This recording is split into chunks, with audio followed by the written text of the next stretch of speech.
तो हम लोग जीवन के 5 जगत की बात पढ़े।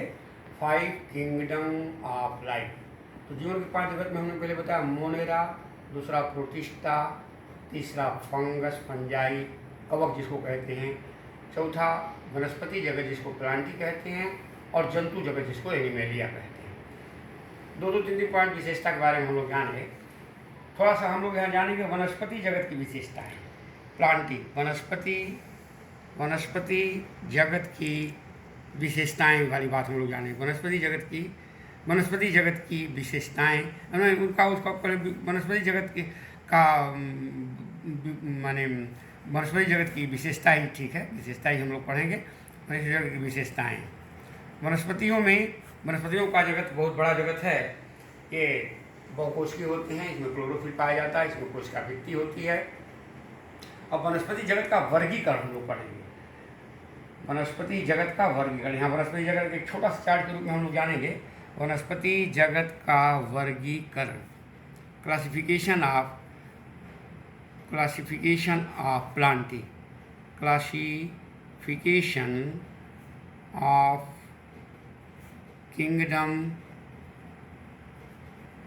Kingdom Plantae. पहले इसको हम लोग जाने प्लांटी वनस्पति जगत का। इसको हम दो भाग में बांट देंगे। पहला होता है अपुष्पीय पौधे, बिना फूल वाले, जिसमें फूल ना लगते हों, अपुष्पीय पौधे।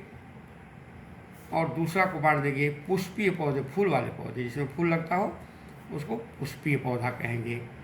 और पुष्पीय और पुष्पीय पौधे, अपुष्पीय पौधों को हम 3 भाग में बांटेंगे। एक है थैलोफाइटा,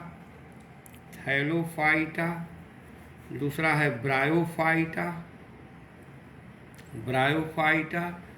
और तीसरा है टेरिडोफाइटा।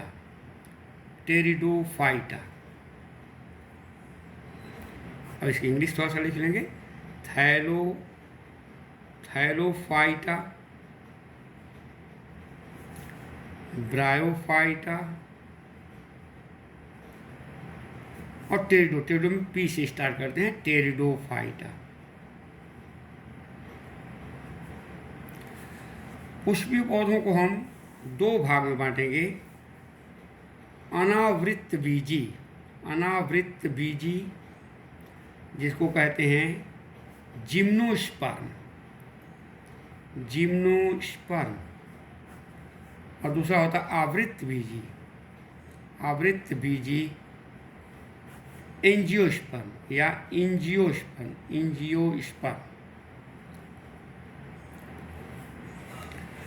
अब यहाँ जो थैलोफाइटा है, पहला अपुष्पीय पौधा में थोड़े लक्षण की बात हम लोग करेंगे। अपुष्पीय पौधे में थैलोफाइटा जो है, थैलोफाइटा को 3 भाग में बांटा गया है। थैलोफाइटा के 2 भाग होते हैं मुख्य रूप से। एक होता है शैवाल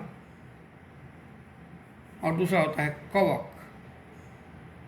तो कवक की बात पहले हम पढ़ें। यहाँ सिलेबस में हमारे शैवाल के बारे में पढ़ना, एल्गी, शैवाल जिसको हम लोग एल्गी कहते हैं। इसकी विशेषता को पॉइंट पढ़ेंगे। शैवाल ये एक कोशिकीय और बहुकोशिकीय दोनों प्रकार के होते हैं। इनकी कोशिकाओं में क्लोरोफिल पाया जाता है, जिससे ये अपना भोजन स्वयं तैयार कर लेते हैं। ये प्राय जलीय होते हैं, जल में ज़्यादा पाए जाते हैं। कुछ स्थलीय भी शैवाल पाए जाते हैं, जल में ज़्यादा पाए जाते हैं। हरे होते हैं, अपना प्रकाश संश्लेषण द्वारा स्वयं भोजन का निर्माण करते हैं शैवाल। जैसे भालफाक्स है, क्लेमाइडोमोनास है, स्पाइरोगाइरा है। स्पाइरोगाइरा का नाम आगे भी पढ़ोगे, स्पाइरोगाइरा। ये शैवाल होते हैं, ये स्वकोषी होते हैं, अपना भोजन स्वयं बनाते हैं। इनकी कोशिका भित्ति पर सेलुलोज पाया जाता है। शैवाल के बारे में थोड़ा सा हुआ। अब हम अपुष्पीय पौधों में ब्रायोफाइटा की बात करेंगे। ब्रायोफाइटा माने मांस पौधा, MOSS। ब्रायोफाइटा ये अपुष्पीय पौधे होते हैं जो प्रायः नम दीवारों पर, नमी युक्त स्थानों पर उगते हैं। इनका शरीर में तना और पत्ती जैसी कुछ रचनाएं तो होती हैं, लेकिन मुख्य जड़ नहीं होती है। जड़ इसमें नहीं पाई जाती है। जड़ के स्थान पर कुछ गुच्छेदार रचनाएं पाई जाती हैं, जिसको मूलाभास या राइजोइड्स कहते हैं। यहाँ पर इसको जानना बहुत जरूरी है। मूलाभास या राइजोइड्स, राइजोइड्स इसको कहते हैं, राइजोइड्स, राइजोइड्स इसको कहेंगे, मूलाभास पाया जाता है। ये स्वयं भी गद्दीदार रचना के रूप में नम स्थानों पर पाए जाते हैं। जैसे मांस है, मांस नामक पौधा, ये हरा होता है, तो क्लोरोफिल पाया जाता है, इसमें अपना भोजन निर्माण करते हैं। संवहन ऊतक इसमें विकसित नहीं होते, जाइलम और फ्लेम नामक संवहन ऊतक इसमें विकसित नहीं होते हैं। इसके बाद इससे उच्च श्रेणी में आता है टेरिडोफाइटा। टेरिडोफाइटा, टेरिडोफाइटा ये पौधे ब्रायोफाइटा विकसित होते हैं। इनमें संवहन ऊतक, जाइलम, फ्लेम ये पाए जाते हैं, जबकि ब्रायोफाइटा में नहीं पाए जाते हैं। इनमें जड़, तना और पत्ती तीनों ही पाए जाते हैं। जड़, तना, पत्ती में विकसित होते हैं, लेकिन ब्रायोफाइटा जड़, तना, जड़ छोटे छोटे तना और पत्ती में विकसित नहीं होते हैं। ब्रायोफाइटा में ध्यान दोगे तना और पत्ती नहीं पाई जाती है, जड़ जो होती है उसकी जगह पर मुख्य जड़ नहीं होते हैं, मूलाभास माने राइजोइड्स पाया जाता है। लेकिन यहाँ तुलना भी थोड़ी करनी चाहिए, तुलना होनी चाहिए। टेरिडोफाइटा में जड़, तना, पत्ती विकसित होता है, इसमें समान ऊतक होते हैं, लेकिन ब्रायोफाइटा में समान ऊतक विकसित नहीं होते हैं। जैसे टेरिडोफाइटा का उदाहरण फर्न का पौधा, मार्केंसिया का पौधा। मार्केंसिया उदाहरण के रूप में थोड़ा सा उदाहरण को जाना चाहिए। अब इसके बाद आता है ये bryophyta, pteridophyta, Thallophyta, bryophyta, pteridophyta, ये बिना फूल वाले पौधे हो गए। अब हम फूल वाले पौधे में पढ़ेंगे पुष्पीय पौधे जो विकसित हैं। पुष्पीय पौधे, पुष्पीय पौधे का सबसे पहला ग्रुप है नग्न बीजी, जैसा कि इसका नाम है नग्न बीजी। इसको इंग्लिश में हमने नाम बताया नग्न बीजी का जिम्नोस्पर्म, जिम्नोस्पर्म। जिम्नास मैंने नेकेड होता है, एक शब्द को हम लोग जाने थोड़ा सा। जिम्नास शब्द का मतलब होता है नेकेड, नेकेड का मतलब होता है नंगा, खुला हुआ, नंगा, नग्न, नग्न कहते हैं नंगा। नग्न बीजी मानी बीज इसका फल के अंदर ना हो, इसका मतलब यही समझोगे। ये फूल वाला पौधा है, तो प्रश्न है कि इसका बीज तो हमेशा फल के अंदर रहता है, कारण इसमें अंडाशय होता ही नहीं। फूल के 4 भाग होते हैं, बाह्य दलपुंज, दलपुंज, पुमंग और जायांग। तो जायांग के अंदर अंडाशय होता है, जो मादा जननांग फूल का होता है। तो फूल तो है इसमें, लेकिन इसके फूल में अंडाशय नहीं है, और इसमें निषेचन की जो क्रिया है वो सिंगल फर्टिलाइजेशन होता है। यहाँ ध्यान देने की बात होगी कि जैसे हम यहाँ पुष्पीय पौधे में 2 पढ़ रहे हैं, नग्न बीजी, आवृत्त बीजी।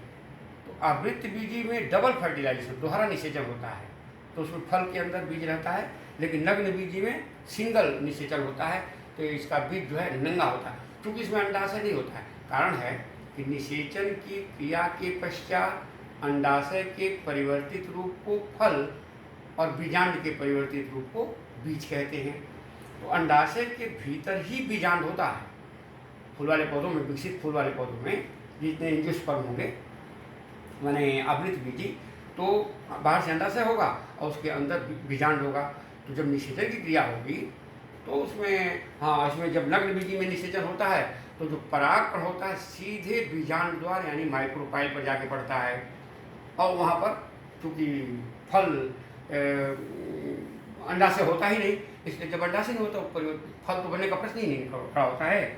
इसलिए ये नग्न बीजी कहलाता है, निकट होता है। ये एक बीजपत्री भी होते हैं, द्विबीजपत्री भी होते हैं और बहुबीजपत्री भी होते हैं। यहाँ 2 चीज़ जानो, एक बीजपत्री जिसमें बीजपत्र एक ही हो, द्विबीजपत्री जिसमें बीजपत्रों की संख्या 2 हो, और बहुबीजपत्री 2 से भी अधिक बीजपत्र होते हैं। जैसे साइकस उदाहरण बहुत जरूरी है, पाइनस जिसको पाइन का पेड़ कहते हैं, पाइनस, नेटम या नीटम भी कहते हैं, इसको ग्नेटम लिखते हैं अंग्रेजी में, इसलिए यहाँ इसका लिखना जरूरी है कि नेटम को जी से स्टार्ट करते हैं, नेटम शब्द ग्नेटम लिखते हैं लेकिन नेटम पढ़ते हैं। ये सभी के सभी नग्न बीजी हैं, इनका बीज नंगा होता है, यानी इसमें अंडाशय नहीं होता है, इसलिए इसका नाम है जिम्नोस्पर्म। और इसके बाद आता है आवृत्त बीजी, आवृत्त बीजी।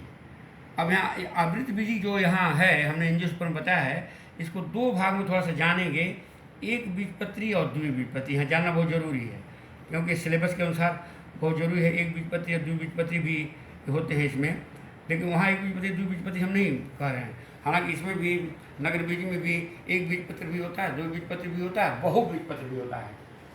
तो इसमें उदाहरण हो गया तुम्हारा साइकस, पाइनस नेटम ईटीसी इत्यादि उदाहरण देंगे। आवृत बीज ये प्लांटी माने वनस्पति जगत के सबसे विकसित पौधे होते हैं। इनका शरीर पूरा जड़ तना पत्ती में वृक्ष जाते जाते पौधे होते हैं, बहुकोषीय होते हैं। जड़ तना पत्ती में पूर्ण से विकसित होता है, इसे सम्मान तक जाइलम फ्रेम अत्यधिक विकसित होते हैं।